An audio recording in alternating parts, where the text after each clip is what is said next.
Muchas gracias a todo el público asistente por estar hoy aquí en esta primera conferencia que hacemos con motivo del 8º centenario de la parroquia de Santa María la Mayor. Darle la bienvenida a todo el público, pedir disculpas al público que está de pie.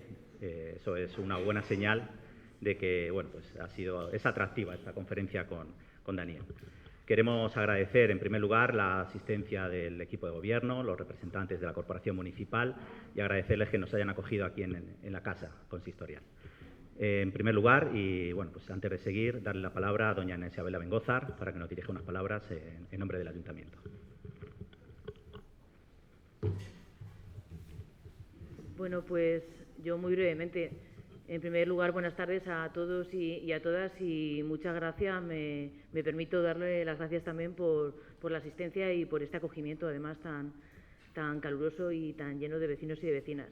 Decía a los medios, y es lo que quería decirles, quiero agradecer en nombre del Ayuntamiento, en este caso a la parroquia de Santa María, por organizar esta conferencia, que creo que, sin lugar a dudas, es una mirada a nuestro pasado y a nuestra cultura. Por tanto, una mirada histórica y cultural al pasado de Alcázar de San Juan, a estos 800 años de parroquia de Santa María. Por tanto, esa historia de nuestra parroquia de Santa María, ligado también a las distintas órdenes religiosas que conforman, creo y no me equivoco, nuestra identidad. Hoy conoceremos de la mano de Daniel, el conferenciante, pues un poco más nuestro pasado, nuestra historia, nuestra cultura, para entender un poco más quiénes somos como alcazareños, ¿no? Bueno, pues simplemente desearle a Daniel que disfrute él también del público que asiste hoy a este salón de plenos, y espero, y de verdad no tengo ninguna duda, que vamos a aprender y que vamos a respetar aún más nuestra identidad alcazareña después de las palabras que nos vas a dirigir, en este caso, de ilustrarnos, ¿no?, con tu conocimiento y con tu trabajo de investigación. Nada más, que disfrutemos y que valoremos aún más nuestra identidad alcazareña.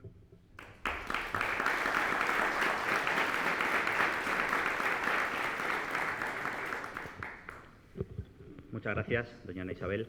Ahora vamos a dar el turno de la palabra a don David Sánchez Mateos Octavio, presidente y hermano mayor de la Cofradía de Nazarenos de Nuestro Padre Jesús del Perdón y María Santísima de la Salud, que hará la presentación de nuestro ponente. Cuando quiera.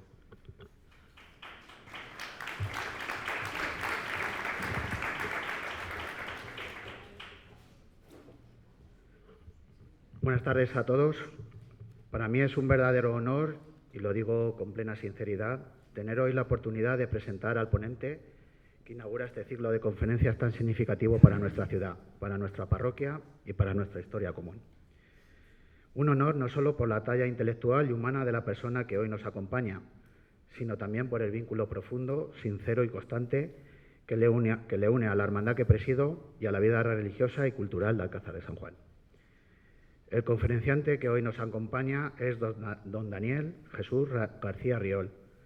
Nacido en Segovia en el año 1966, fijó su residencia en Alcázar de San Juan en 1997, ciudad que desde entonces no solo ha sido su hogar, sino también el centro de una intensa labor docente, investigadora y divulgadora que ha dejado una huella profunda en nuestra vida cultural y religiosa. Desde el punto de vista académico, su trayectoria es extensa y sólida. Es doctor en Historia por la UNED, licenciado en Geografía e Historia por la Universidad Complutense de Madrid, y ha completado su formación con diversos estudios de posgrado que revelan una vocación constante por el rigor y la especialización. Entre ellos destacan el máster en Métodos y Técnicas Avanzadas de Investigación en Geografía, Historia y Arte, y el máster en Derecho Premial y Nobiliario, Heráldica y Genealogía, ambos por la UNED, así como su diplomatura en Altos Estudios Internacionales por la Sociedad de Estudios Internacionales. Pero más allá de los títulos, que son muchos y relevantes, hay que destacar la coherencia de una trayectoria profesional dedicada al conocimiento, a la enseñanza y a la transición del pasado como herramienta para comprender el presente. Don Daniel García Riol es funcionario de carrera del Cuerpo de Profesores de Enseñanza Secundaria de Castilla-La Mancha y ejerce como profesor titular de Geografía e Historia en el Instituto de Educación Secundaria Miguel de Cervantes Saavedra de Alcázar de San Juan, donde ha formado a generaciones de alumnos no solo en contenidos académicos, sino también en el respeto por la historia y la identidad colectiva. Su vocación divulgadora se ha extendido igualmente al ámbito universitario y cultural. Ha colaborado con el Patronato Municipal de Cultura y con la Asociación Cultural Cigüela en cursos de historia local. Ha impartido ponencias en la Universidad Católica de Ávila sobre el reinado de Isabel la Católica y ha participado en cursos de la UNED dedicados a archivos, genealogía y heráldica, campos en los que es reconocido especialista. Su reconocimiento trasciende al ámbito local. Es miembro de diversas instituciones académicas de prestigio, como la Cofradía Internacional de Investigadores, la Sociedad Española de Estudios Medievales, la Academia de Letras y Artes de Portugal o la Academia Belgo-Española de la Historia, lo que da buena muestra del alcance y la seriedad de su labor investigadora. Junto a esta faceta académica hay otra dimensión fundamental de su trayectoria que resulta especialmente significativa para todos los que hoy estamos aquí: su compromiso con la religiosidad popular y con nuestras fiestas populares. Don Daniel ha sido pregonero de la Semana Santa de Alcázar de San Juan, así como de las localidades sevillanas de Alcázar y Castilleja de la Cuesta. También pregonó las fiestas de moros y cristianos de Alcázar y de la vecina localidad toledana de Quintanar de la Orden. Además, ha ofrecido conferencias de profundo contenido espiritual, como la dedicada a la vocación de la Virgen de los Dolores para la Hermandad de Jesús Caído, la Dolorosa y la Verónica de nuestra ciudad. Pertenece como hermano a varias hermandades alcazareñas, entre ellas mi hermandad de Nuestro Padre Jesús del Perdón y María Santísima de la Salud, con la que mantiene un vínculo que no es circunstancial ni reciente, sino fruto de una implicación constante, discreta y leal. También forma parte de las Hermandades de la Soledad y Jesús Caído, lo que habla de una vivencia de la fe que se expresa tanto en el estudio como en la participación activa. A todo ello se suma una formación religiosa profunda y continuada, cursos de historia de la Iglesia, mariología y apologética católica, y en la actualidad la diplomatura en estudios sidónicos en el Ateneo Pontificio Regina Apostolorum de Roma. Esta dimensión intelectual y espiritual se refleja igualmente por su pertenencia como caballero a la Orden Ecuestre del Santo Sepulcro de Jerusalén, como caballero comendador de la Orden Militar y Hospitalaria de San Lázaro de Jerusalén y como caballero de la Real y Benemérita Institución de Caballero de San Juan Bautista. Por todo ello, comprenderán ustedes que no estamos únicamente ante un historiador riguroso, ni solo ante un excelente docente, sino ante una persona que ha sabido unir conocimiento, fe, tradición y compromiso con su tierra. Y es precisamente esa mirada amplia, profunda y comprometida la que hoy pone al servicio de la conferencia que abre este ciclo conmemorativo del 8º centenario de nuestra parroquia de Santa María. Estoy convencido de que su intervención no solo nos aportará conocimiento histórico, sino también una mayor conciencia del legado espiritual y cultural que hemos recibido y que estamos llamados a custodiar. La conferencia que hoy va a ofrecernos servirá como pórtico de un ciclo especialmente significativo, al abrir una reflexión histórica sobre los orígenes del culto cristiano en nuestra ciudad y sobre el papel decisivo que la Orden de San Juan de Jerusalén desempeñó en la configuración espiritual, social y material del Alcázar de San Juan.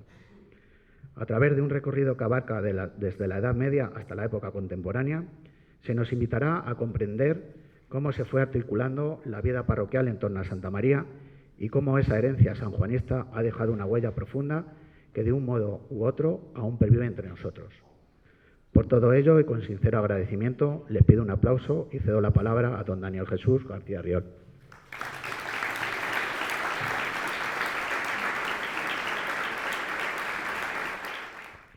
Querida Ana Isabel y miembros de la Corporación Municipal, miembros de la Comisión Organizadora, querido Javier, a quien debo el placer y la gentileza de encontrarme hoy, esta tarde, delante de este nutridísimo grupo de alcazareños y alcazareñas que, con su presencia, ponen de manifiesto el interés que tienen todos y cada uno de ellos en el mejor conocimiento de nuestro pasado y en portar con todo orgullo el nombre de Alcázar de San Juan a través de todas las tierras de España.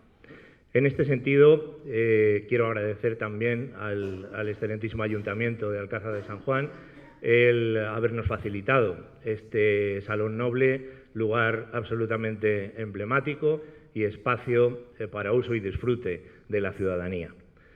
El título de la conferencia, como ya se ha venido anunciando a lo largo de todos estos días, es el que relaciona nuestra historia con la Orden Militar y Hospitalaria de San Juan de Jerusalén. Realmente estamos inmersos en este 8º centenario que tantas satisfacciones nos va a producir y del que tanto fruto, tanto cultural como espiritual, espero que logremos alcanzar. Tenemos que remontarnos a los orígenes de todo y, evidentemente, nada mejor que contemplar al ser humano a la búsqueda de una identidad, a la búsqueda de un sentido y, sobre todo, persiguiendo, no cabe duda, esa idea de la trascendencia. Por ello, tendríamos que remontarnos a las civilizaciones más antiguas para poder entender el porqué de esa búsqueda, de ese camino, de ese éxodo a lo largo de los tiempos para ir al encuentro de esa verdad y de esa trascendencia. Nuestra historia comienza en la época prerromana, cuando pues, una serie de pueblos, fundamentalmente los carpetanos, pero también los oretanos que se encontraban a orillas del río Guadiana, empiezan a dejar en la historia una huella perdurable. Indudablemente ya habían existido otros colectivos, pero a partir de aquí existe una mayor configuración de esas primeras manifestaciones de la vida espiritual. Ese culto, en principio, a esa diosa vinculada con el mundo de la fertilidad y de los ríos, esa diosa ibérica, Anna, estaría dentro de esos primeros balbuceos, de esas primeras manifestaciones. Pero indudablemente lo que aquí nos trae y lo que va a traer a la orden a nuestra tierra va a ser efectivamente el mundo del cristianismo y el Imperio Romano, a lo largo de sus siglos de dominación sobre la península ibérica, va a presenciar la llegada de la primera oleada de predicaciones, de evangelizadores, de testigos que incluso con el altísimo precio de su vida van a dar testimonio del Evangelio.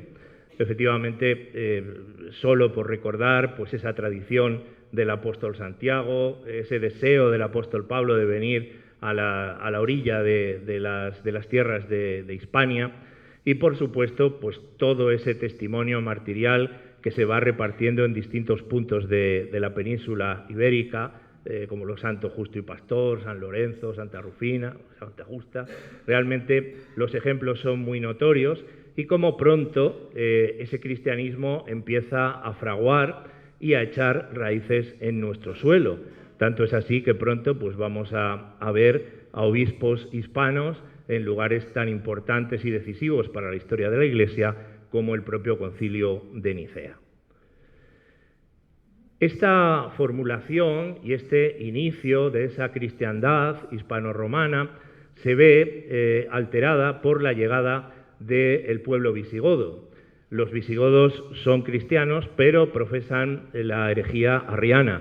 E indudablemente estos pueblos del centro de la península van a recibir, junto con otros lugares de nuestro suelo, de una manera no muy amistosa, el intento por parte de los nuevos dominadores de imponer esa versión particular de la fe, hasta que en el Tercer Concilio de Toledo el rey visigodo Recaredo pues va a abandonar el arrianismo y se producirá ya de manera eficaz y efectiva la creación de ese pueblo hispano-visigodo regido y a la luz de la fe católica.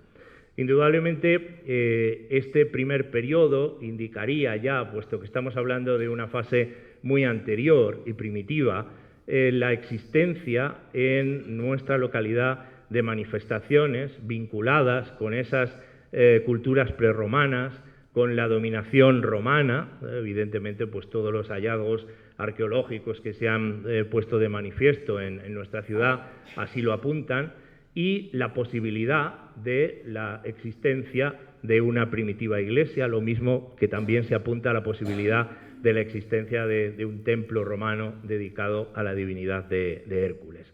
Indudablemente de esto se ocupan con preferencia y con gran solvencia nuestros arqueólogos, y evidentemente son ellos los que tienen la última palabra a la hora de poder evaluar sobre la certidumbre y la realidad de estos elementos que estamos comentando. Evidentemente, en el mundo cristiano anterior a la invasión islámica hay momentos ciertamente muy notorios, y esas primeras poblaciones ya evangelizadas estarían vinculadas fundamentalmente al obispado de Toledo primitivo, pero también a una diócesis luego desaparecida que sería la diócesis de Oretum, y realmente los hallazgos que allí se han producido, también la arqueología nos facilita el conocimiento de cómo eran estas primeras comunidades cristianas, cómo se organizaban y cuál fue su funcionamiento en los años anteriores a la invasión islámica. Indudablemente esos siglos que se van a desarrollar a partir del 711, recuerden pues la batalla de Guadalete, la llegada de las fuerzas musulmanas desde el norte de África al frente de Tariq ibn Ziyad y de Musa ibn Nasir, y cómo nuestra población pues va a mudar de características de cultura, de civilización y evidentemente de religión. Está Alcázar Banu Atilla, que va a presenciar todos esos años de la dominación musulmana. Ese culto cristiano se sustituye por el culto musulmán, pero es más que probable que quedaran pequeñas comunidades mozárabes que mantendrían su fe cristiana bajo el dominio musulmán. Esto no es una cosa tan extraña y, por contrario, es muy habitual en esta zona, teniendo en cuenta, por ejemplo, el caso de la ciudad de Toledo, donde la comunidad mozárabe se mantuvo activa hasta la llegada de Alfonso VI en 1085. Es decir, estas poblaciones vivían sometidas al Islam, pero seguían practicando su fe. La propia palabra, el propio término mozárabe, mushtarib, es decir, injerto en lo árabe, pero manteniendo sus características. Y como hipótesis, pues también existe esa posibilidad de que en este lugar, que luego sería el solar donde se levantaría la iglesia, pudiera haber existido esa mezquita, pero volvemos a ponerlo de nuevo con la interrogación y pidiendo el auxilio de la arqueología para que nos pueda ayudar. Vamos a dar un pequeño salto y nos trasladaremos ya al siglo XII, porque es precisamente ya en este momento de la Edad Media donde vamos a asistir a los primeros pasos del retorno de lo que hoy es Alcázar y su comarca a la fe de Cristo. En este sentido, a mediados del siglo XII, el rey Alfonso VII va a proceder a donar lo que existía de lo que hoy es Alcázar a una serie de caballeros, Juan Muñoz, Fernando González y Fernando Rodríguez, con la intención de que estos repueblen el lugar y su término. Pero es una repoblación que prospera de forma deficiente, y esto es evidente porque se trata de unos territorios muy comprometidos, de una frontera inestable, y evidentemente no resulta fácil el realizar una vida ordinaria. Alfonso VIII de Castilla, finalmente, viendo que esta primera repoblación no prospera de manera adecuada, va a entregar Consuegra y su fortaleza a la Orden del Hospital de San Juan de Jerusalén en el año 1189. Es la primera vez que la orden aparece ya citada y en una localidad cercana a la nuestra.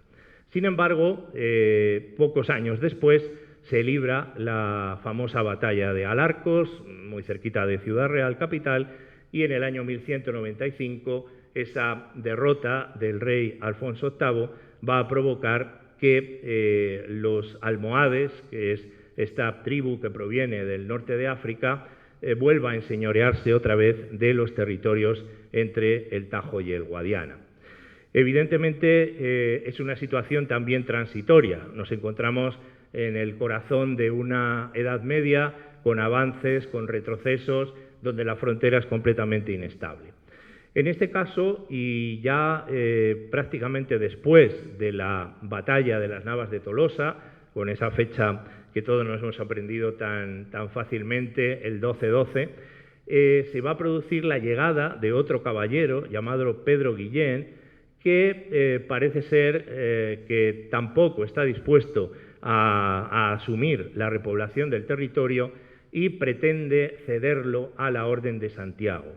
Pero la Orden de San Juan, de momento establecida en Consuegra solamente, va a rechazar esa posibilidad y logrará el apoyo del rey de Castilla, entonces Fernando III, quien va a dar la razón a los caballeros sanjuanistas.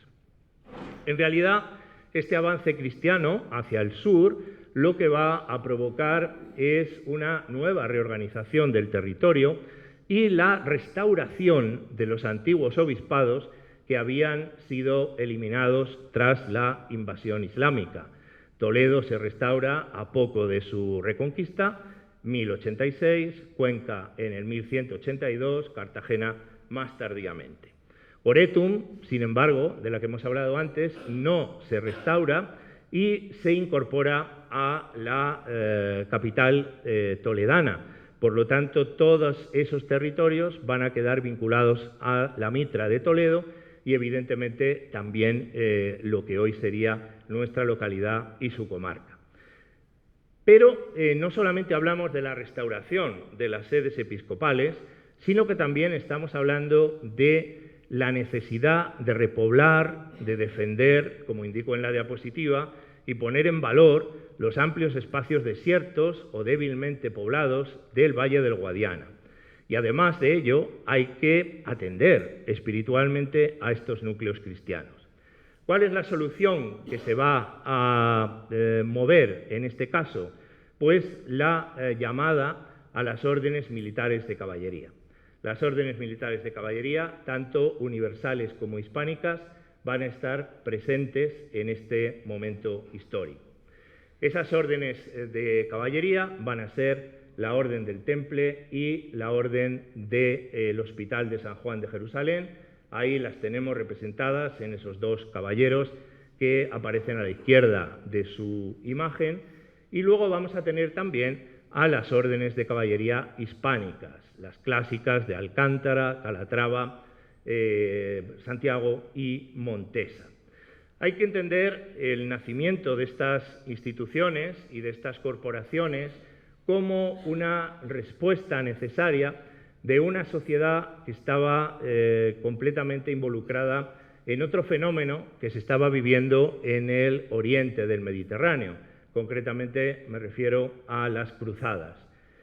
Si en Tierra Santa se combatía por defender aquellos territorios donde había tenido lugar la vida de Cristo y de sus apóstoles, en el caso de la península ibérica nos encontramos también con una situación pareja en la que existe un enfrentamiento entre dos civilizaciones, dos religiones, que en ocasiones llegan a acuerdos de paz, en otras reanudan su conflicto, pero que definitivamente van a ser las protagonistas. Para ello, en el siglo XIII ya vamos a ver cómo la Orden del Hospital de San Juan de Jerusalén se va a ir asentando. Su origen está en Tierra Santa, concretamente en un hospital que se funda en la ciudad de Jerusalén a mediados del siglo XI, con permiso de las autoridades musulmanas. Y cuando la ciudad santa es tomada por los cruzados en el 1099, inmediatamente pues, se reorganiza nuevamente ese hospital al mando de este personaje que tenemos por aquí, que es el beato Gerardo de Thun, y consigue muy pronto una bula por la cual la institución hospitalaria va a ser reconocida y protegida por la Santa Sede. Se trata de la bula Pie Postulatio Voluntatis del año 1113, emitida por el pontífice Pascual II. ¿Esto qué va a significar? Pues que vamos a asistir al nacimiento de una orden que en principio es hospitalaria, para atender a los peregrinos, para atender a los enfermos, para atender a los heridos en combate, pero que muy pronto va a asumir también la defensa militar, prácticamente en un periodo de 7 años, cuando ya no sea el beato Gerardo el rector del hospital, sino Fray Raimundo de Puy o del Podio, nos vamos a encontrar con que para mejor proteger a esos enfermos y a esos peregrinos hay que defender los edificios, hay que defender los hospitales, porque en aquellas guerras, como en muchas, desgraciadamente, de la actualidad, no se tenía en cuenta la condición doliente de aquellas personas y se asaltaban sin piedad esas instituciones hospitalarias.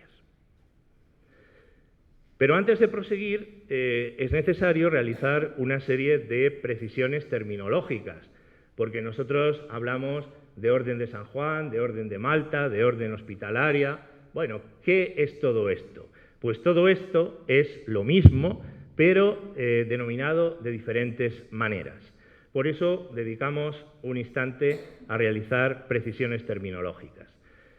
El nombre original de la orden es Orden del Hospital de San Juan de Jerusalén, por lo tanto, genéricamente hospitalarios, igual que podíamos decir Orden de los Pobres Caballeros del Templo de Salomón, templarios. Bueno, pues aquí los hospitalarios. Pero en España, en los reinos hispánicos medievales, se le va a denominar Orden de San Juan, pero es la misma orden.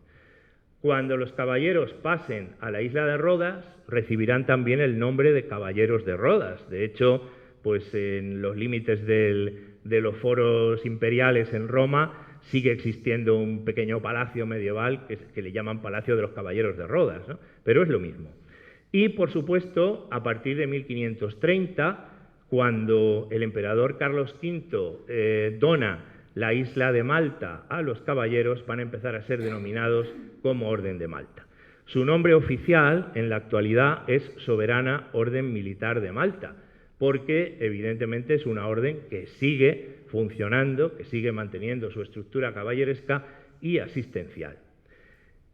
En la fotografía lo que vemos es un grupo de caballeros que preceden a 2 banderas. Y estas 2 banderas están íntimamente ligadas con la orden y con nuestra historia, y con Alcázar de San Juan, por supuesto. La bandera de la religión es la bandera con la cruz octógona, la cruz de San Juan, paño rojo y el color blanco. Y la otra es la bandera de Estado, porque se da la circunstancia, y esto es muy interesante, que la Orden de San Juan es una orden que al final se convirtió en un auténtico Estado, con su gran maestre que funcionaba como un príncipe y que tenía sus territorios y su administración. Por lo tanto, era soberana.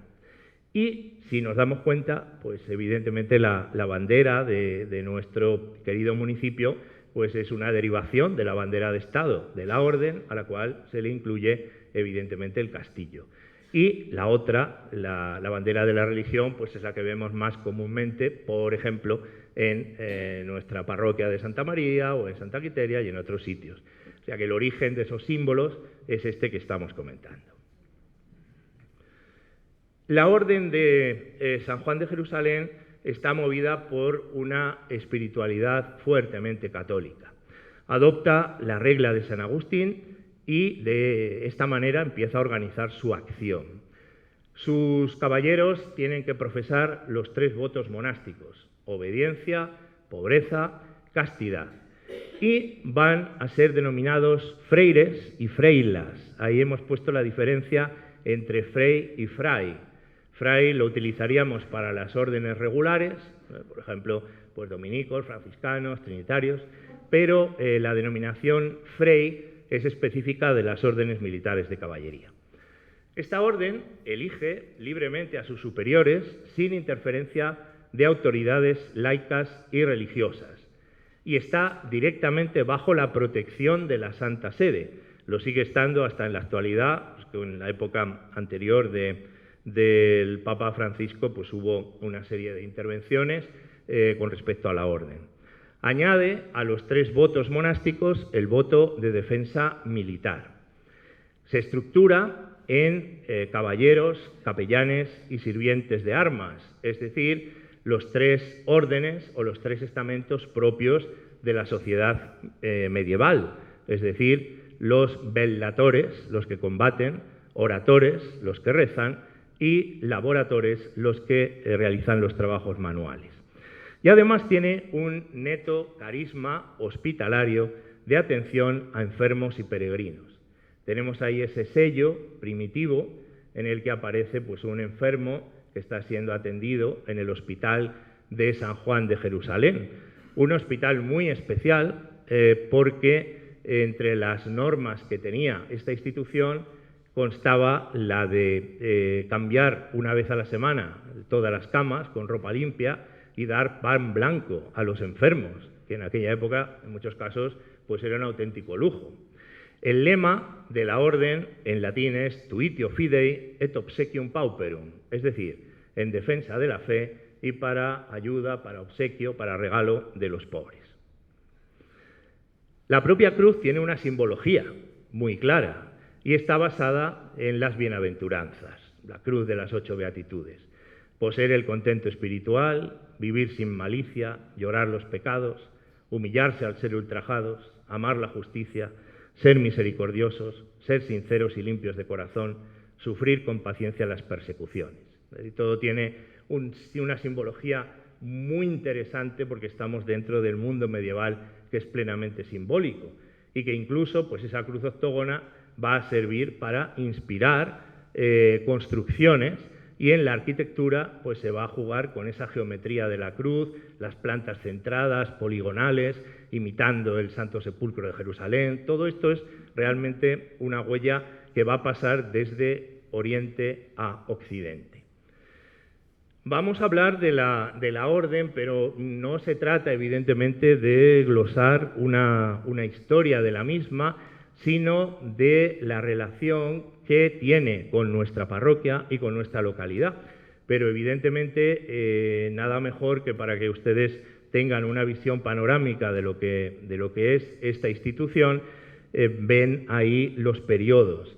Inicialmente la encontramos en la ciudad santa de Jerusalén, cuando Jerusalén se pierde después de la batalla de los Cuernos de Jatín en 1187 por el sultán Saladino. Los sanjuanistas se retiran a la costa, a San Juan de Acre, y allí van a estar residiendo un tiempo. Después, cuando Acre se pierda, pasan a Chipre. De Chipre, donde no tienen muy buenas relaciones con su casero, el rey, los reyes de la casa de Lusignan, se van a imponer como tarea la conquista de un territorio propio. Porque claro, hay que tener en cuenta que hasta ahora la orden ha vivido, no vamos a decir de alquiler, pero sí como concesión de los reyes latinos de Jerusalén o de otras autoridades. Ahora lo que hace la orden es tomar la isla de Rodas, que era nominalmente territorio bizantino, pero un auténtico nido de piratas, limpia aquellas aguas y evidentemente se hace ya con el control de un territorio. Por lo tanto, a partir de ahí es una orden soberana. Posteriormente, a partir de 1522, los turcos, con Solimán el Magnífico, van a expulsar a los caballeros y tras un breve periodo errante, el emperador Carlos V les va a realizar la donación del pequeño archipiélago maltés. Así que desde 1530 y hasta 1798 hablaremos de los caballeros de Malta. Pero claro, una cosa es su sede y otra cosa es la red comendataria. Todos esos pequeños puntitos de color rojo que vemos y que estarán contemplando en la pantalla son encomiendas, son territorios que la orden gestiona, administra, explota y que le pertenecen. En el mapa de la península ibérica, pues bueno, vemos que apenas si está ahí enunciado lo que va a ser el campo de San Juan. En este sentido, los pontífices, como dijimos antes, tienen una estrecha relación con la orden. Inocencio II va a permitir a la orden construir iglesias, oratorios y cementerios que queden libres de pagar el diezmo. y el Papa Alejandro III la construcción de edificios religiosos en despoblados que la orden pueda llegar a repoblar. Esto es importante porque la orden no puede llegar y comenzar a establecerse, a erigir, a levantar iglesias simplemente porque sí. Hay una autorización por parte de los sumos pontífices. Inocencio III es todavía más importante porque con esta bula, cum intercentum, del 1216, ya da la salida a la reconstrucción de lugares por parte de la Orden del Hospital de San Juan de Jerusalén. Es decir, no solamente se les permite construir en los despoblados, que vayan repoblando, sino que si ha quedado algo de épocas anteriores, pues también puedan realizar esa misma labor. Y llegamos ya al punto de enlace con nuestra historia, ¿verdad? En 1226, don Rodrigo Ximénez de Rada, arzobispo de Toledo, da la orden para erigir la parroquia de Santa María la Mayor. Ahí tenemos la imagen del arzobispo, su escudo de armas y su propia caligrafía, ¿no? Rodericus Dei Gratia, Toletana, Sede, Archiepiscopus, bueno, etc. La nota que nos importa es esa que ya hemos leído en tantas ocasiones, ¿verdad? Que las iglesias de la Orden de San Juan tuvieran cerradas sus puertas al tiempo del rezo de las horas canónicas, que no bautizaran ni casaren en aquellas iglesias, exceptuando la iglesia de Alcázar, que ha de ser desde ahora parroquia. Las negociaciones se habían iniciado ya el año anterior, en 1225, pero en 1226 el arzobispo Ximénez de Rada y el comendador mayor del hospital, Fray Pedro Várez, van a ser los dos personajes claves. Y fíjense que pongo ese 1226 en números grandes porque se van a verificar al mismo tiempo dos acontecimientos muy significativos. El primero de ellos, la construcción, el comienzo de la construcción de la Catedral de Toledo y al mismo tiempo la erección canónica de Santa María como parroquia. Todo ello en época de Fernando III el Santo. Así que, claro, cada vez que en Toledo se celebra alguna efeméride, ya tenemos que estar atentos y decir, sí, pero nosotros también. Esa es una cuestión importante, ¿no? Claro, hay que fijarse un poquito en todo esto, ¿no? Y las casualidades de la historia. Además, este arzobispo Ximénez de Rada pues era un personaje interesantísimo, era consejero del rey Alfonso VIII, él estuvo en la batalla de las Navas, ese famoso diálogo antes de la carga de los tres reyes, dice, aquí o peleamos o morimos todos, y luego además a nivel intelectual fue el autor de una crónica muy importante para la historia medieval, la famosa De Rebus Gestis Hispaniae, acerca de las cosas gloriosas de Hispania, y él cuenta todos estos acontecimientos. Bueno, años de concordia, titulo esta diapositiva. Efectivamente, ahora ya con Pedro Hernández, otro comendador mayor de la Orden de San Juan, nos vamos a encontrar con una serie de negociaciones. Negociaciones que no son fáciles. No son fáciles porque la mitra toledana tiene aspiraciones, claro. Desea que los territorios que antes pertenecían al obispado de Oretum y otros más se incorporen a sus dominios. Evidentemente va a ser un número muy importante de poblaciones, de vasallos, de recursos económicos, de influencia, y hay que negociar con los sanjuanistas. Por lo tanto, pues son esos años ahí de idas y venidas en los que van a verificarse esos acuerdos. Entre los más importantes y que terminarían dejando huella pues prácticamente hasta la Edad Moderna serían los siguientes, ¿no? El arzobispado de Toledo, para permitir que los sanjuanistas administraran este territorio y la propia parroquia de Santa María, exigía 1/3 del diezmo de los frutos, el famoso catedrático o tributo por la visita pastoral anual del arzobispo o de quien designara, y el arcediano de Toledo pues tiene que recibir su procura en función de los medios de la parroquia. Es decir, que ahí está claro que esto, como en los buenos concordatos, pues tiene elementos de cesión y elementos que se reciben. Pero la Orden de San Juan de Jerusalén va a recibir una serie de privilegios, por ejemplo, ayudas para la reparación de la Iglesia procedentes de los fondos del arzobispado, la plena jurisdicción sobre la parroquia y sus bienes, y en el caso de los párrocos, denominados rectores, serán sacerdotes de la orden y dependen de su prior en asuntos espirituales, y tienen la obligación de asistir a los sínodos diocesanos. Esto, evidentemente, siempre fue un caballo de batalla entre el arzobispado y la orden, porque el arzobispo quería hacer valer su dignidad y los responsables de la Orden de San Juan acogerse a los privilegios que les habían otorgado.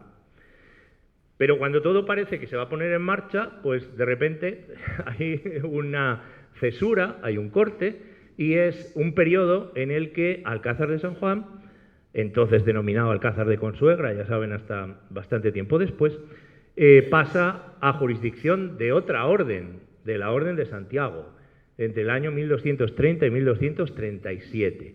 Es una etapa bastante oscura, porque no tenemos prácticamente documentación o es muy residual. Ahí les pongo pues al rey Alfonso VIII con la reina Leonor y los caballeros santiaguistas, quienes desde su fortaleza de Uclés, de su casa madre, pues obviamente van a tener intención de establecerse en esta zona. Pero claro, eso, como hemos dicho, no dura mucho y finalmente se llega al deseado acuerdo entre las dos órdenes. La Orden de Santiago y la Orden de San Juan realizan un pacto que es el Acuerdo de Santa María de Rosalén, 1237. En esta pequeña población conquense se reúnen y finalmente se realiza la permuta. Criptana, Villajos van a ser entregados a la Orden de Santiago y Alcázar se queda en manos de los sanjuanistas. De tal manera que se puede leer: de la compra que ficieron los freires de Uclés de Alcázar son partidos de ella, es Alcázar de los freires del hospital. Con lo cual, a partir de ahí ya no hay más debate. Pero claro, nos encontramos con esa situación que ya se viene configurando desde los orígenes. En principio, fíjense, a la izquierda, la división eclesiástica de los reinos hispánicos en el siglo XIII. Y nos encontramos con ese arzobispado de Toledo con una serie de diócesis sufragáneas, como sería la de Córdoba, la de Cuenca, la de Segovia. Realmente el poder que tenía el arzobispo de Toledo era enorme. Y por otro lado, los dominios de las órdenes militares hispánicas. Ahí tenemos en este color morado los territorios de la Orden de Calatrava, en el verde los de Alcántara, este color más rojizo la Orden de Santiago, y aquí tenemos la Orden de San Juan con nuestro campo. Bueno, Montesa queda ya en los territorios del antiguo Reino de Valencia. Evidentemente, esa es la situación y ese es el reparto. También, fijándonos en cosas curiosas, vamos a asistir a una doble jurisdicción, es decir, Alcázar va a depender del arzobispado de Toledo, pero está también dependiendo de la Orden de San Juan. Como dependiente del arzobispado de Toledo, pues se integra en el arcedianato de Toledo y al mismo tiempo en el arciprestazgo de La Guardia, que si se fijan, pues tiene más o menos el perfil del campo de San Juan. Y de esta manera, pues toda esta zona se va a integrar en ese arciprestazgo. Aquí lo tenemos en los documentos medievales, fíjense los nombres: Tembleque, Villacañas, Quero, Alcázar. Bueno. El arcedianato va creciendo, van erigiéndose nuevas iglesias y evidentemente se van a ir poniendo de manifiesto pues todos esos elementos de privilegio que les han sido concedidos. Todo poblador que en Alcázar poblase faga servicio a la Orden del Hospital de San Juan. Hay una serie de fechas que son claves en la repoblación de Alcázar de San Juan. Ya hemos hablado de algunas de ellas. y, evidentemente, la última que hemos citado ha sido la de 1237, el Acuerdo de Límites. En el año 41 se entrega la Carta de Población y el Fuero de Consuegra, pero fíjense qué cosa más interesante, porque son bastantes años, ¿no? Desde el año 26 hasta el 41 hay una teórica ausencia de organización efectiva, y es precisamente la parroquia la que asume esa labor rectora en el asentamiento y en la organización de los pobladores que van a venir aquí. Luego ya sí es cierto que se les entrega una Carta a Puebla con una serie de ventajas para que el asentarse en una tierra que había sido frontera, que tenía problemas de desarrollo, se convierta en un lugar próspero.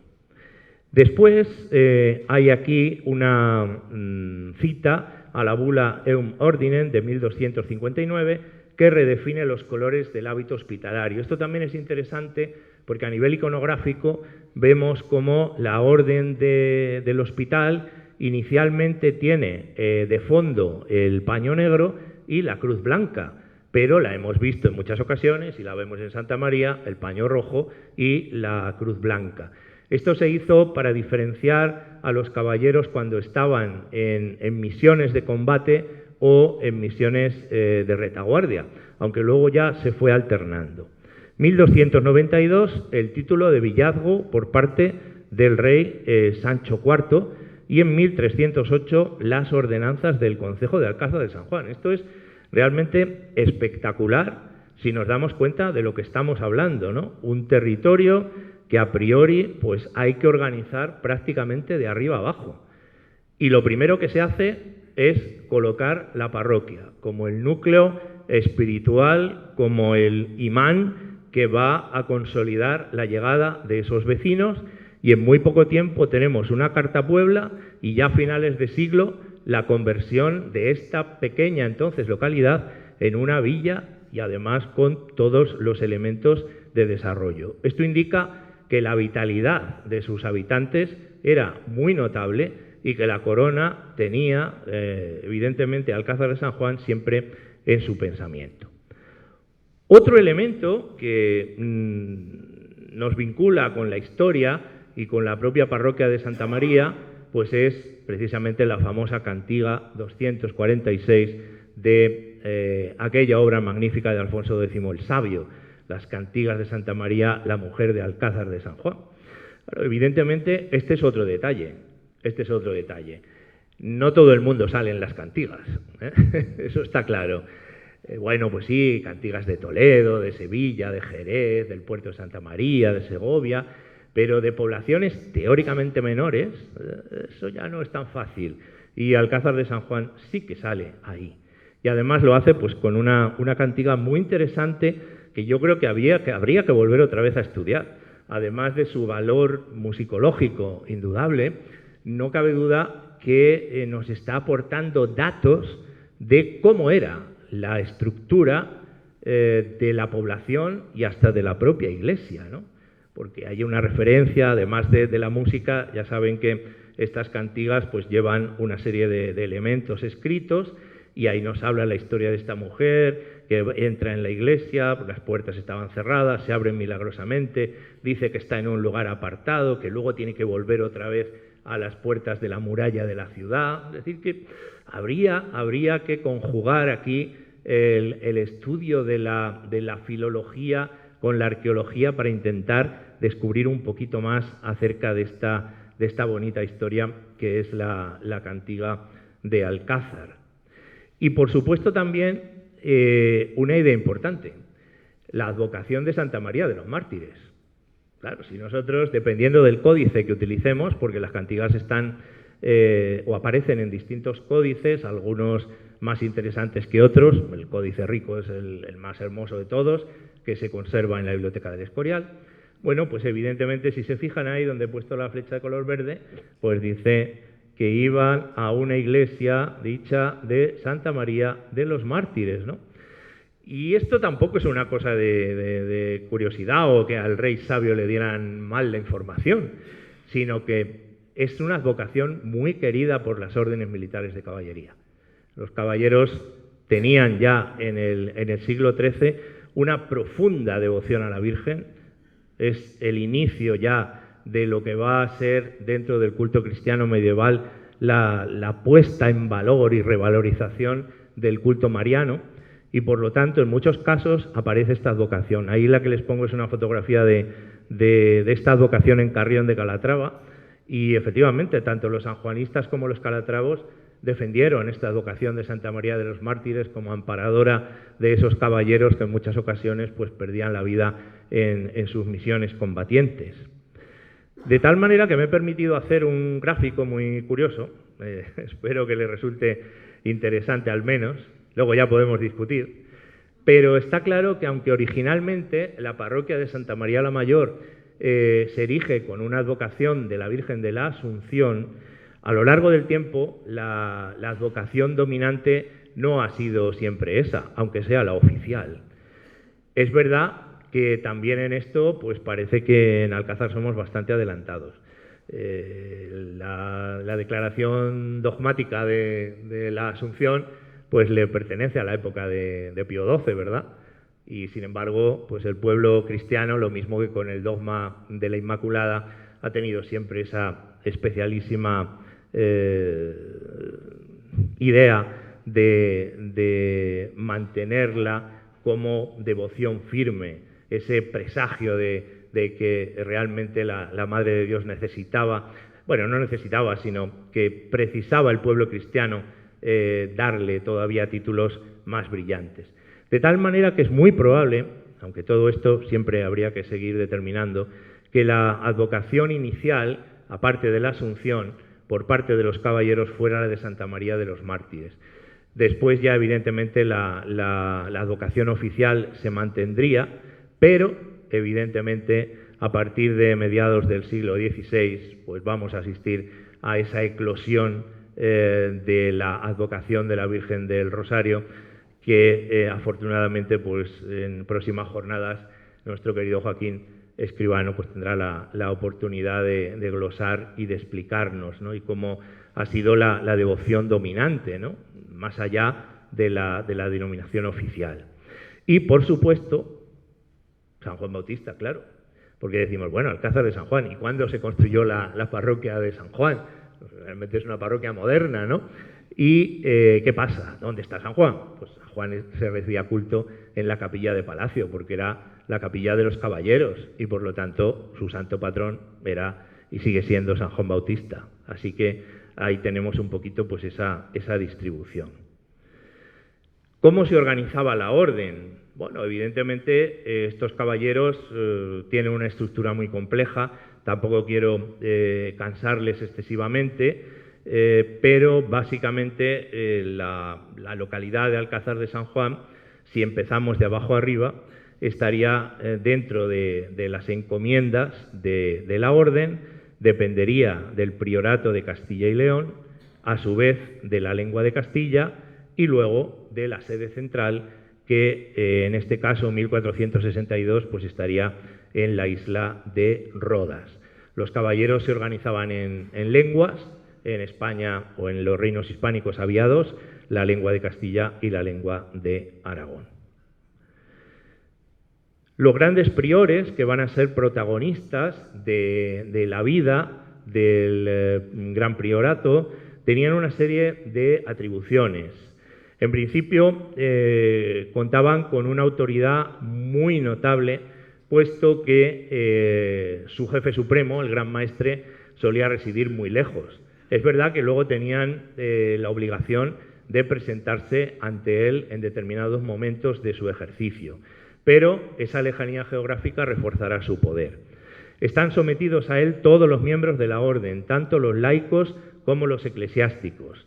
Provee los beneficios, ejerce la justicia, tiene facultades próximas a las episcopales y es el responsable de la recta administración de los territorios y del cumplimiento de los votos de los freires. Fíjense que es una cosa muy curiosa, aunque esto ya es evidentemente del siglo XVIII, pero como el gran prior, don Gabriel Antonio de Borbón, hijo de Carlos III, en su papel de gran prior sanjuanista, dirige a sus súbditos una carta pastoral. Es una cosa curiosísima, ¿no? Algo que es propio de los prelados, de los obispos, y sin embargo, pues en este caso un laico, aunque investido de la dignidad prioral, pues realiza ese tipo de actuación. Avanzando un poquito más en el tiempo, y para que ustedes también tengan un conocimiento de cómo se estructuraban dentro de la orden, podemos hablar de estos tres elementos que hemos citado antes, ¿no? Por un lado, los caballeros. Los caballeros tenían que demostrar su nobleza y para ello se les exigían determinadas pruebas genealógicas, de limpieza de sangre, hablaremos ahora de ello, y constituían los altos cargos de la orden. Estos son los llamados caballeros de justicia, es decir, aquellos que están dentro de la nobleza. Pero también existían los caballeros de gracia, es decir, gentes que habían hecho notorios servicios a la orden y que ingresaban en ella y para ello tenían que demostrar esa limpieza de sangre. Recordemos que esto es algo muy típico del antiguo régimen, que fue abolido luego por las Cortes de Cádiz y que significaba que para ingresar en órdenes militares, religiosas, universidades y otras instituciones había que demostrar que tus antepasados más directos, en ocasiones hasta 4, depende, estaban limpios de ser descendientes de judíos, de moriscos o de personas que habían sido castigadas por el Santo Oficio de la Inquisición. Así que realmente eso había que demostrarlo. En ocasiones se demostraba y en otras, pues bueno, no sé si habría algún blanqueante por ahí de los expedientes que evidentemente también podía funcionar, ¿no? Pensemos que al propio Velázquez, que le quería hacer Felipe IV, caballero de la Orden de Santiago, madre mía, hasta que pudieron darle el visto bueno en el Consejo de Órdenes. Los clérigos tenían una serie de capellanes que no tenían que demostrar nobleza, pero sí limpieza de sangre, o sea que también a los sacerdotes de la orden les afectaba lo mismo. Y lo mismo a las religiosas, que es un apartado poco conocido de la historia de la orden y que realmente todavía sigue en pie. Hay muy pocos conventos ya, pero siguen existiendo las llamadas comendadoras de San Juan. Y luego laicos que estaban al servicio de la orden. Entre ellos estaban los oblatos y los donados. ¿Quiénes eran los oblatos? Bueno, pues gente que daba dinero a la orden para mantener su acción y sus actividades y entonces eran asimilados. Y los donados, esos eran los oblatos, los donados se entregaban, ¿no? Se entregaban a cambio de protección, sobre todo en los primeros momentos. Y luego ya los confratres, que serían laicos que colaboraban voluntariamente con la orden. Un elemento importante sería cómo conseguimos la formación de los sacerdotes sanjuanistas. Ahora, en un primer momento la orden pues va realizando provisiones, pero todo esto con el paso del tiempo y a medida que hay más población, pues se necesitan más párrocos, más sacerdotes, y para ello pues tenemos este famoso convento de Santa María del Monte, tristemente desaparecido, y es una lástima porque forma parte del patrimonio de nuestra historia común. Se crea en 1447 y servía para que en él se formaran los capellanes y los rectores de poblaciones menores, aunque a veces también tenían que pasar por allí los que iban a ocupar otros cargos más importantes. Y andando el tiempo, en 1534 se crea el Colegio Mayor de San Juan de la Universidad de Salamanca. Aquí es donde los rectores de las poblaciones mayores y las dignidades de la orden pues iban a ampliar estudios y a sacar alguno de los grados, ¿no? El grado de bachiller o algunos otros, ¿no? Realmente esto denota el interés que la orden tenía por contar con un clero realmente formado y apto para poder ejercer su misión pastoral. En cuanto al mecanismo de incorporación, bueno, pues en principio un sacerdote que ya lo fuera, que ya habría sido ordenado, podría ingresar en la orden, pero para ello obviamente tendría que demostrar primero la limpieza de sangre y pasar un año de noviciado dentro de las instituciones de la orden. Una vez que ya hubiera cumplido con ese requisito, pediría autorización al gran prior para ejercer el ministerio. Y la profesión la recibía de manos de un caballero o de un religioso quien le impone el hábito de la orden. Esto es una cosa muy curiosa, porque podía ser un caballero laico perfectamente el que realizara la investidura del propio nuevo sacerdote sanjuanista.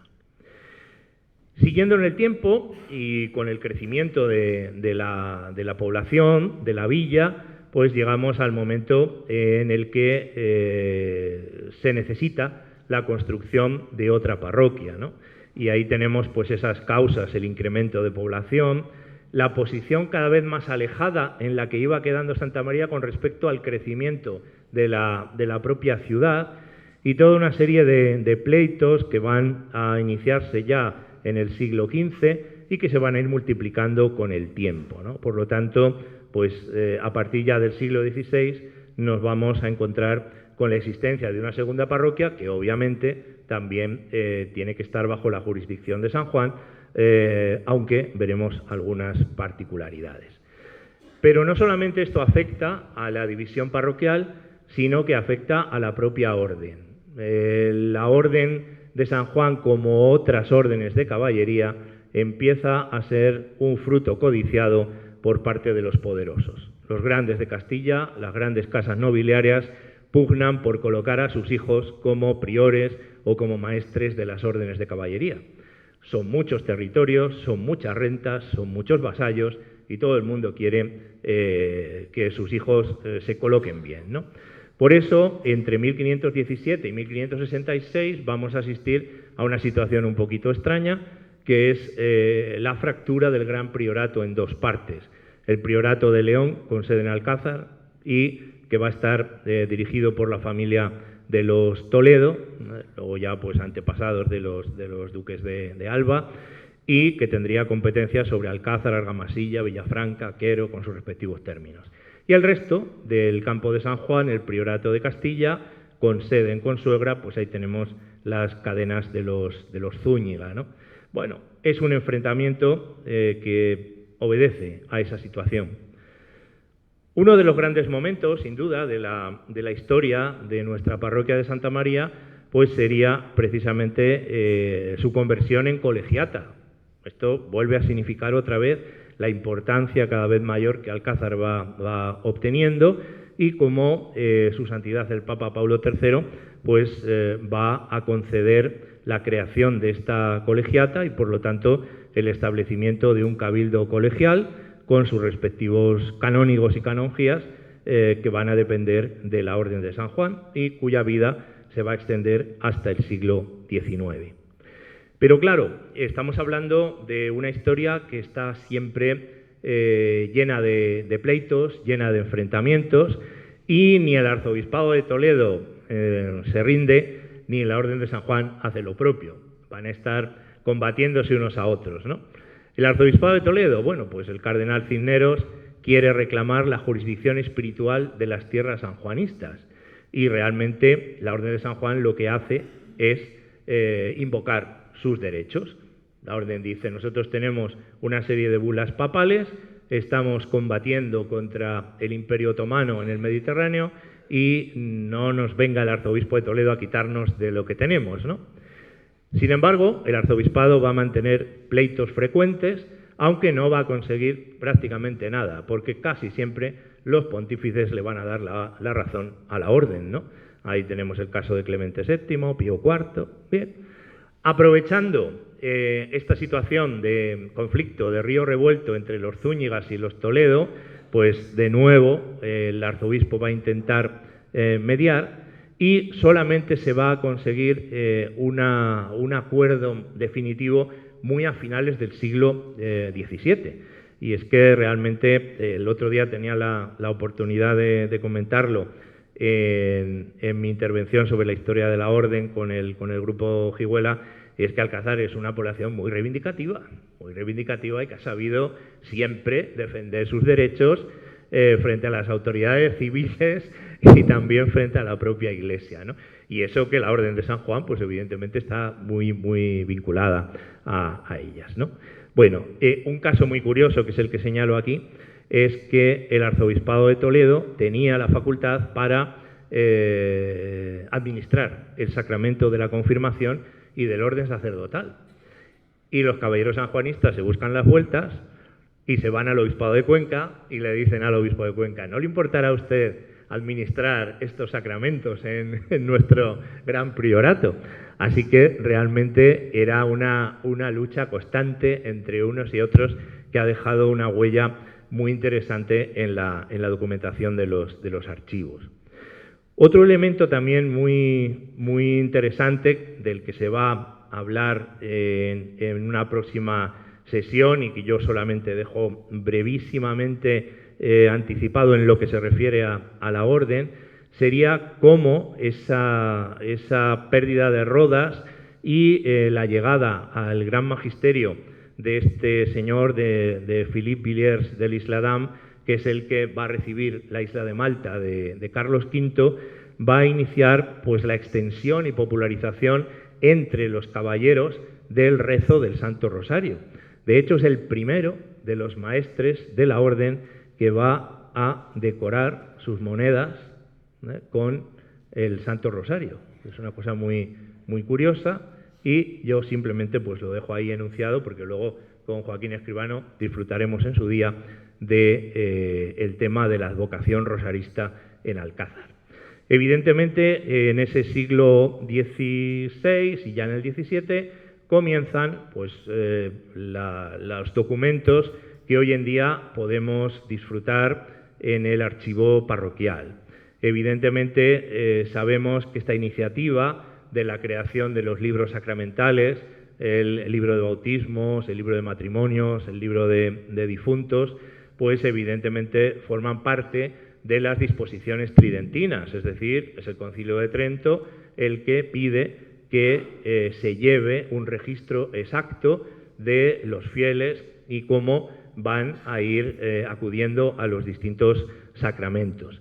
Y en este sentido, pues bueno, a finales del siglo XVIII, como vemos, se realizó esa curiosa encuadernación con una letra muy primorosa, y el primer libro de bautismos de 1556 a 1635, aunque sabemos que contiene registros anteriores, porque hay algunas páginas que no están en el lugar que debieran, ¿no? Evidentemente, pues son las joyas del archivo parroquial, y dentro de la joya más significativa, pues estaría esta famosa, polémica, llevada partida de bautismo de nuestro Miguel de Cervantes Saavedra de 1558, ¿no? Realmente, pues bueno, un documento que todos ustedes conocen y que en una charla sobre la historia de Santa María no podía faltar, puesto que para nosotros pues constituye un motivo de un orgullo singular, y sobre todo pues estos nombres de personajes que llevaron el apellido Cervantes y que eran miembros de la orden y que aparecen en distintos momentos citados como testigos o realizando otro tipo de labor. Otros libros sacramentales, realmente, bueno, pues el de matrimonios, el de defunciones, los libros de visitas, evidentemente ese control que se realizaba también es muy significativo, y además, como todo este patrimonio pues está felicísimamente digitalizado, pues podemos acceder muy cómodamente desde nuestro ordenador en nuestro despacho, y eso es algo que también ayuda muchísimo, ¿no? Bueno, evidentemente tanto los párrocos como los sacerdotes que actuaban en las dos parroquias y los mismos caballeros estaban sometidos a un régimen de visitas, los visitadores, y en este caso, bueno, pues también aquí me toca hoy a mí hacer un poquito de precursor de todo lo que ha de venir, porque también tendremos en breve pues la conferencia de la profesora Marisol Salve, que nos hablará de las visitas que sufrían como inspección todas las encomiendas de la orden, ¿no? Bueno, aquí simplemente yo lo pongo como un pequeño anuncio introductorio. El caso es que todo que tenía que dar registrado en el libro de visitas, que es otra fuente muy interesante. Claro, el crecimiento, el prestigio, la fama que iba adquiriendo Alcázar provoca que también otras órdenes, en este caso no militares, sino órdenes regulares, tengan interés en establecerse en nuestra localidad. Y aquí tenemos pues la llegada sobre todo de la gran familia franciscana, tanto en su rama masculina como femenina, con los franciscanos, evidentemente pues la construcción de la magnífica iglesia y del que fuera convento de San Francisco, las clarisas de San José, o luego ya evidentemente los trinitarios, ¿no? Es decir, que esa vida religiosa se va incrementando en la localidad con la llegada de estas órdenes que también quedaban pues adscritas a ese movimiento de renovación religioso, sobre todo a raíz de la Contrarreforma. En el siglo XVII, pues muchos de estos documentos vemos algunas de las devociones, ¿no? Por ejemplo, la visita del 9 de mayo de 1655, y ahí tenemos, y esto es interesante sobre todo, y también desde aquí mando mi muy afectuoso saludo a todos mis amigos de las distintas hermandades y cofradías de la localidad, que realmente pues a lo largo de la historia han ejercido una labor importantísima y la siguen ejerciendo, ¿no? Y para mí pues es un orgullo formar parte de ese tejido. Bueno, pues ahí tenemos a San José, a San Blas, Santa Catalina, el Ángel de la Guarda, Candelaria, San Crispín, fíjense la Virgen del Rosario, la Naval, ya hablaremos de esto, la Virgen de la O, Soledad, las Ánimas. ¿Echan de menos algún santo aquí? A ver, creo que lo he oído. ¿Dónde está San Antón? Que no está, que lo tenemos ya a punto de celebrarse. Bueno, pues en esa visita no aparecía San Antón. Se nos va la cabeza a esa tradición alcazareña tan querida de aquel caballero dueño del molino de pólvora que todos los años celebraba la función a San Antonio, un año se le olvidó. Entonces, bueno, San Antón, que tiene ahí la vara con el famoso fuego de su nombre, pues dio lugar a esta famosa historia que recordamos aquí en este momento. Bueno, pues les deseo una fiesta de San Antón plena y estupenda a esa queridísima hermandad que inicia el recorrido por los santos viejos de nuestro calendario. Bueno, y otro asunto que siempre fue muy polémico y del que también se hablará en este caso en el curso de historia local, pues ese enfrentamiento entre las dos parroquias, ¿no? Realmente esto da para una charla o para más, ¿no? El caso es que en 1698 pues aparece enunciado de esta manera: cansadas ambas dignidades de la guerra de más de 2 siglos, arzobispo de Toledo y el gran prior de San Juan deciden ya enterrar las espadas y llegar a un acuerdo positivo para ambos. Tuvo que intervenir hasta el propio Papa. El Papa Inocencio XII ya exige taxativamente que se ponga fin a esta disputa absolutamente terrible que ha dado lugar pues a esa tradición local de ese enfrentamiento entre maríos y quiterios. Evidentemente algo que forma parte de nuestro ADN también, ¿no? Bueno, solución salomónica. Santa María la Mayor, sede del prior lugarteniente del gran prior y del vicario general cuando sea menester, si es que está. Tribunales en Consuegra y Alcázar. Santa Quiteria, sede del vicario apostólico en nombre del arzobispo de Toledo y el tribunal en Alcázar. Bueno, este es el origen de tantísimas cosas. La duplicidad de las devociones de la Virgen del Rosario. Bueno, pues todas estas cosas que forman parte de nuestra idiosincrasia local y que evidentemente están ahí, están en nuestra historia, aunque evidentemente tenemos que elevar nuestra mira y saber que formamos parte del mismo pueblo de Dios y que nuestra Madre Santísima del Rosario pues es la misma excelsa patrona y mediadora.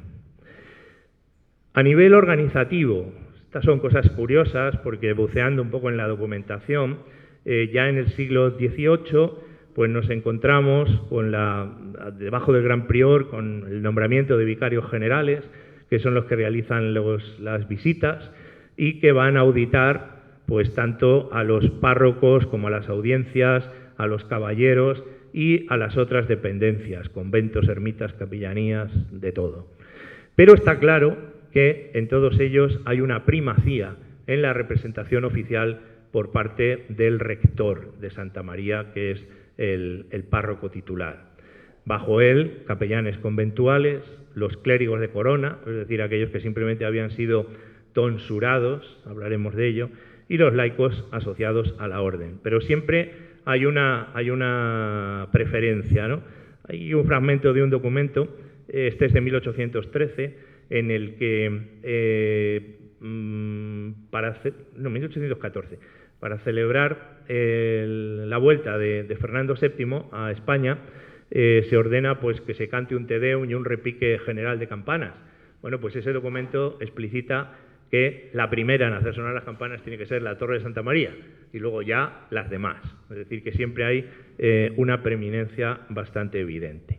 Bueno, devoción que se hace arte y belleza, también tendremos la oportunidad de adentrarnos en este fascinante mundo de la arquitectura, la escultura, las artes aplicadas, la pintura. Evidentemente, pues el camarín de la Virgen del Rosario es esa joya preciosísima que guarda la parroquia de Santa María y que también será objeto de análisis y de difusión. Hablaba de esos pleitos por las capellanías, y es que efectivamente en muchas ocasiones pues los propios curas párrocos de Santa María tienen que pelear con otros sacerdotes e incluso con personas que simplemente han sido beneficiados con carácter hereditario, además, es curioso, con una capellanía o bien en la propia iglesia o bien en algunos de los monasterios y conventos. De tal manera que, bueno, esta gente parece que se dedicaba a realizar su propia labor muy privada, no colaboraba demasiado con la parroquia y esto va a generar muchísimos problemas y hay numerosos pleitos que se establecen, en este caso, pues la capellanía de Ana Baillo de la Beldad. En el siglo XVIII hay funciones también, evidentemente. Sobre todo hay un documento muy interesante, es este documento de Alberto de Suelves, que remite en 1773 al conde de Aranda. Estamos ya en el siglo XVIII, en la Ilustración, la etapa del regalismo. La corona quiere ir mermando, en la medida de lo posible, la influencia social y económica de la Iglesia, y el conde de Aranda, ministro de Carlos III, va a ordenar que se haga un recuento de todas las cofradías y hermandades que hay en las iglesias del Arzobispado de Toledo. Y en este caso, pues le toca al partido de Alcázar de San Juan. Como ven, pues bueno, aquí está la parroquia de Santa María. Y bueno, yo simplemente me he permitido colocar algunas de las funciones que ahí se realizaban. Además, es muy curioso porque a la corona lo que le interesa es ver cuántas hermandades y cofradías hay, cuánto se gastan en la función y si la hacen, si no la hacen, porque si no la hacen se les intimará a que entreguen sus elementos representativos y se extingan directamente, ¿no? O sea, que esto es una persecución ahí para decir vamos a hacer limpieza, que nos parece que hay mucho, ¿no? Así que todos estos inventarios resultan de una extraordinaria utilidad porque nos dan idea de cuáles eran pues, las devociones populares que existían en nuestra localidad, concretamente en la parroquia de Santa María, y cómo eran o no de activas, ¿no? Esto es una cosa muy curiosa. Bueno, finales del siglo XVIII y nos encontramos al cardenal Lorenzana. Es uno de los prototipos del eclesiástico ilustrado español. Y Lorenzana pues da un tirón de orejas a los caballeros sanjuanistas, a los párrocos, a todo el mundo, ¿no? De tal manera que emite pues esta instrucción en la cual en principio les dice llamamiento a los capellanes para que colaboren con la cura de almas y asistan a los párrocos en las celebraciones litúrgicas, ¿no? Parece ser que a finales del XVIII los capellanes pues andaban un poquito sueltos y no querían ayudar a los párrocos en su importante labor. Cada vez había más población, pero ellos decían, no, yo con atender mi capellanía ya tengo, ¿no? Bien, obligatoriedad de 1 año para habilitarse para confesores y predicadores, participar en acciones de formación, conferencias morales, la idea del clero ilustrado, ¿no? Y, entre otras muchas cosas, porque este documento es muy interesante y muy típico del pensamiento de la Ilustración, dice: háganse cargo los manchegos del país que habitan, el mejor y más abundante de todo el arzobispado, y que si aumentan su industria, crecería la población, serían más ricos y se lograrían todos los fines propuestos. Dice alguna otra cosita más interesante, ¿no? Pero bueno, a mí me ha resultado muy curiosa esta amonestación de Lorenzana. De tal manera que muy poco tiempo después se puede ver ya una reestructuración en el organigrama parroquial de Santa María la Mayor, parece que se lo tomaron un poquito en serio, y ahí tenemos al prior párroco, el teniente, el cura ecónomo, y debajo de ellos, pues bueno, los capellanes, esos clérigos de corona, las cofradías, sacristán, las ermitas. Aunque parece ser que todo esto pues no va a durar demasiado tiempo. No va a durar demasiado tiempo por un acontecimiento de la historia de la orden. En 1798, Napoleón, siendo todavía el personaje que aún no ha llegado a ceñir la corona imperial, realiza la famosa campaña a Egipto y de camino toma la isla de Malta. Los caballeros que tienen como voto no luchar contra otros reinos cristianos, pues al final no ponen mucha resistencia y pierden su soberanía. Y poco tiempo después llegan los ingleses y, como ya sabemos, pues se quedan con ello modo Gibraltar, para siempre, hasta su independencia en los años 60 del siglo pasado. ¿Esto qué significó? Pues que la orden sufría un durísimo quebranto en su estructura, en su organización, tuvieron que ser evacuados los archivos, se perdió muchísima documentación, dinero, tuvieron que andar errantes en distintas localidades italianas y de alguna manera esto es como la desconexión. ¿Qué nos queda? Bueno, pues el monitor mientras le queda batería, pero la orden ha sufrido un golpe muy importante. Ocasión pintiparada por parte de la corona, que ya estaba detrás de ello. Grandes priores habían sido pues, los hijos de los reyes, no los herederos, pero sí miembros de la familia real. Y ahora ya Carlos IV pues, da el golpe sobre la mesa. 1802 incorpora las dos lenguas de la orden, la de Castilla y la de Aragón-Navarra, a la corona y se proclama gran maestre, así, directamente. Es verdad que había un gran maestre de la orden, Ferdinand von Hompesch, que fue el último maestre de este periodo, pero dice no, ahora el gran maestre soy yo y además los prioratos los voy a repartir entre mis hijos. El gran priorato de Castilla y León al infante don Carlos María Isidro, que luego sería el líder de la facción carlista, y la gran castellanía de Amposta, es decir, Aragón, para Francisco de Paula. Ahí está la cédula mediante la que se produce eso. Claro, evidentemente, esto entra con un documento que Joaquín Escribano me ha hecho llegar en los minutos iniciales de la charla y que me parece súper interesante, tanto que yo no puedo privar a los amabilísimos asistentes a esta charla de su conocimiento. Y es que muy probablemente, a raíz de esa desconexión, el clero pues, de la orden va a sufrir una notable decadencia, van a dejar de ser controlados como lo eran hasta el momento, es decir, sí por el arzobispado de Toledo, pero no ya por la orden, por lo menos durante unos cuantos y largos años.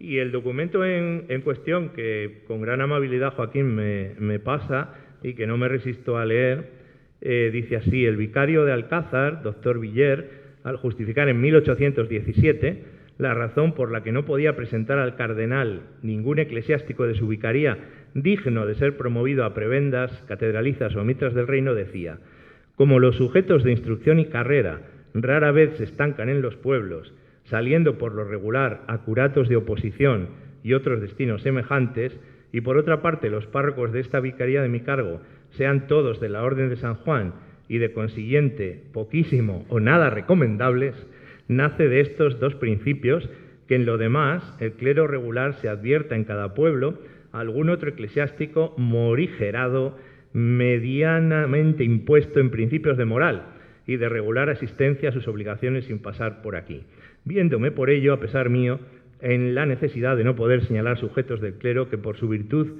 letras y conceptos deban ser recomendados a vuestra eminencia para piezas eclesiásticas y garantizar su elección ante su majestad, que Dios guarde. Efectivamente, esta es una realidad. Claro, en muchos casos lo que se produce pues es una situación casi de permanente vacantía de los rectores, de los curas párrocos, que lo que provoca pues es que pivoten esas responsabilidades en los tenientes de cura o en los curas ecónomos. Los libros de bautismos, por ejemplo, de la parroquia de principios del 19 son absolutamente elocuentes en este sentido, porque la inmensa mayoría de las firmas que se ven estampadas son precisamente de curas ecónomos o de tenientes de cura. Y la firma del rector principal no es que no exista, pero parece que les echaban toda la carga sobre sus hombros, ¿no? Es un poquito lo que sucedía. Evidentemente, la orden va a sufrir una serie de golpes terribles y en 1835 desaparece el Cabildo de San Pedro y San Pablo de Santa María la Mayor. Es decir, ya esa institución que había nacido en el siglo XVI se extingue. Y en el 37, vinculado pues, a este personaje que tenemos ahí, al ministro Mendizábal, se va a proceder a la desamortización de los bienes sanjuanistas que van a ser vendidos en subasta a particulares por una jugosa cifra. Realmente este es un golpe absolutamente letal porque la orden, que no está todavía reestructurada y que además pierde su capacidad económica, pues evidentemente en la práctica en España desaparece, si no es porque la reina Isabel II en el año 47 decide que se va a convertir en una orden regida por la corona. En este caso la coloca la segunda en importancia después del Toisón de Oro y antes de la Real y Distinguida Orden de Carlos III, se entiende, y fijando el número de caballeros en 200. Es decir, bueno, pues prácticamente la hemos convertido en una orden de la corona y ya está. Una nueva época, y ya poco a poco pues nos vamos dirigiendo hacia el final. 1851, durante el gobierno de Bravo Murillo, se concierta el concordato de 1851, con el que ya se pretende pues, crear una diócesis propia. Y esa diócesis propia se haría con los territorios de las órdenes militares en la provincia de Ciudad Real. Evidentemente, desde la división de Javier de Burgos, pues esta denominación de La Mancha desaparece para hablar ya de provincia de Ciudad Real. El rey seguiría siendo el gran maestre, pero el concordato no llega a aplicarse totalmente. Si consultamos la documentación existente en la parroquia, pues vemos cómo hay dos personajes que de alguna manera pues marcarían un poco el inicio o el final, según se mire, de esta nueva época, ¿no? Hasta 1850, con Fray Pedro Malpica, nos encontramos que los párrocos son todavía caballeros eclesiásticos de la orden. Aquí tenemos la firma de este don Pedro de Malpica y vean ustedes cómo pone la palabra Frei. Y hasta 1873, con don Jesús Romero, pues el título de prior cura párroco. Es verdad que luego eso siempre se ha mantenido como tradición, ¿no? que los párrocos de Santa María pues llevan ese título de prior. Evidentemente, todo esto pues nos lleva ya al proceso de creación de esta nueva prelatura y como en 1875, pasadas las turbulencias del sexenio democrático y de la Primera República, el Papa restablece canónicamente las órdenes militares, aquí las tenemos, la de Santiago, la de Alcántara, la de Montesa y la de Calatrava, y va a crear ese priorato nullius diócesis para que se convierta ya precisamente en lo que va a ser la génesis de la actual diócesis de Ciudad Real.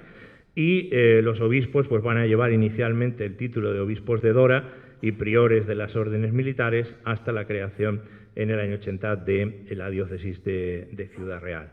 Por consiguiente, desaparece ya la jurisdicción sanjuanista y todo se regulariza para que nuestra diócesis, con sus características especiales, por ese vínculo con las órdenes militares, pues vaya asimilándose a las restantes. Pero claro, siempre nos queda una pregunta, casi ya la penúltima, ¿no? ¿Qué sucedió entonces con la Orden de San Juan? Bueno, ¿dónde se fueron los caballeros? ¿Qué pasó? Bueno, pues una vez que la orden es expulsada de la isla de Malta, el Gran Maestre y sus caballeros pues van a ir errantes por distintas ciudades italianas, Trieste, Messina, bueno, Trieste era todavía austriaca, Messina, Catania, Ferrara. En el año 34 fijan la sede en Roma, pero desde la muerte del último Gran Maestre no se ha elegido a ningún otro, lo cual indica ya una sensación de vacantía, de provisionalidad. En España, entre el año 60 y 76, se crea la Real y Benemérita Institución de los Caballeros de San Juan Bautista, a la cual tengo el honor de pertenecer, y que realmente lo que hizo fue recoger a los caballeros españoles que eran miembros de la orden, pero que se habían quedado huérfanos de estructura, puesto que ya los grandes prioratos habían desaparecido. En el año 1879, León XIII reconoce a este elegante caballero que tenemos aquí, a Giovanni Battista Ceschi di Santa Croce, como el Gran Maestre, haciendo el número 74. Y Alfonso XII, en el año 85, reconoce al Gran Maestre su dignidad y le devuelve la autoridad sobre los caballeros españoles. Por lo tanto, a partir de ahí se crea la Asamblea Española de la Orden de Malta, que es la que ha llegado a nuestros días y que ha seguido ejerciendo pues su labor humanitaria y benéfica, con la aportación de los caballeros, de benefactores y de un potentísimo cuerpo de voluntarios que sigue en activo en todas las naciones donde la orden está presente. Su sede actualmente se encuentra en Roma, en el Palacio Malta de la Via Condotti, y realmente pues es una orden con característica de Estado, pero sin territorio. Es decir, el Gran Maestre es cardenal honorario de la Iglesia Católica y al mismo tiempo es un jefe de Estado que mantiene embajadas en más de 130 países, históricamente ha tenido su moneda, sus sellos y, por supuesto, mantiene unas relaciones estrechísimas con la Santa Sede. En realidad, hemos ido navegando sobre la historia de Alcázar y la historia de la Orden de San Juan. Evidentemente no vamos a llegar a nuestros días porque si no, yo creo que no tendrían ninguno de ustedes paciencia suficiente.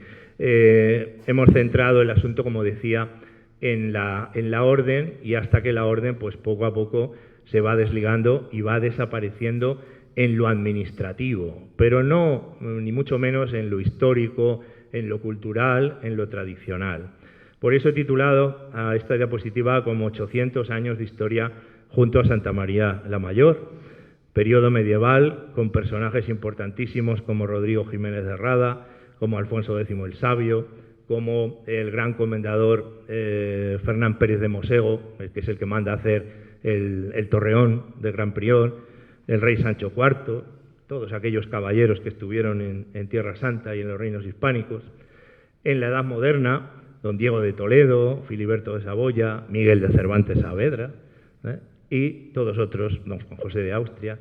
Y en el siglo XVIII, pues también Blas de Nasarre, Fray Ramos Novillo, el cardenal Lorenzana.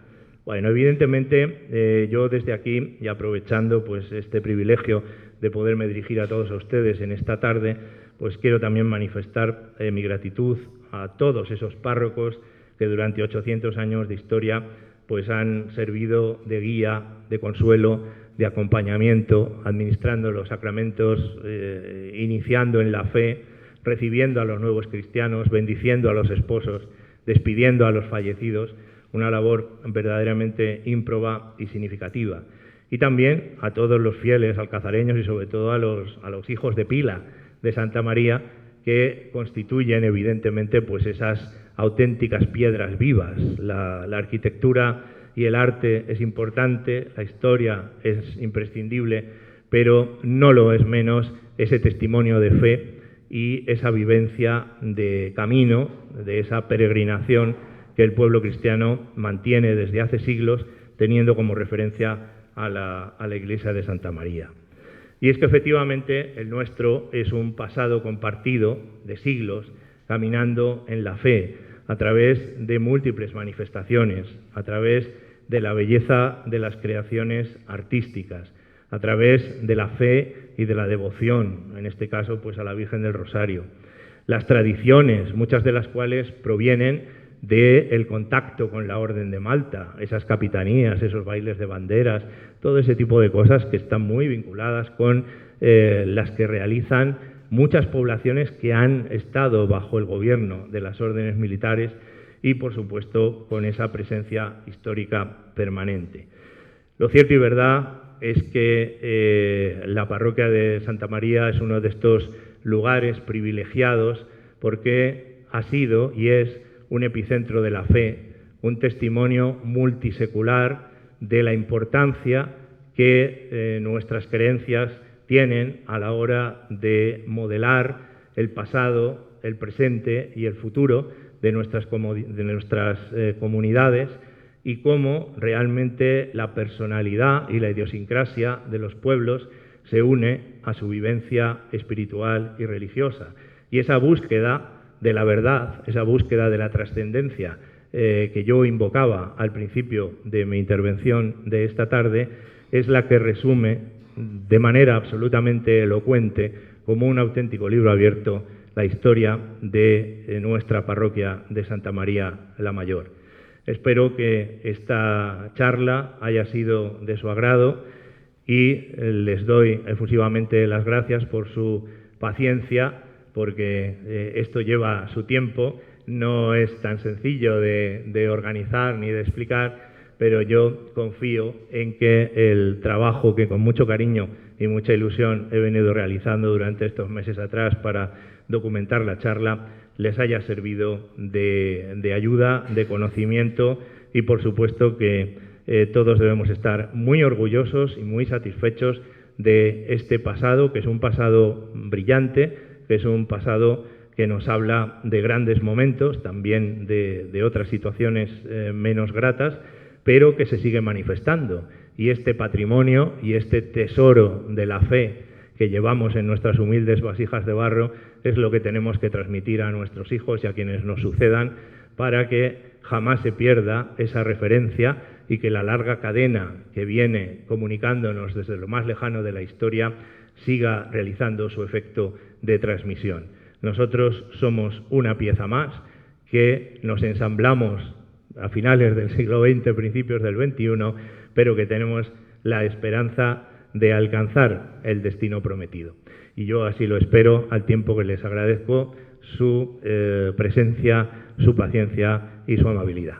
Muchísimas gracias y muy buenas noches ya.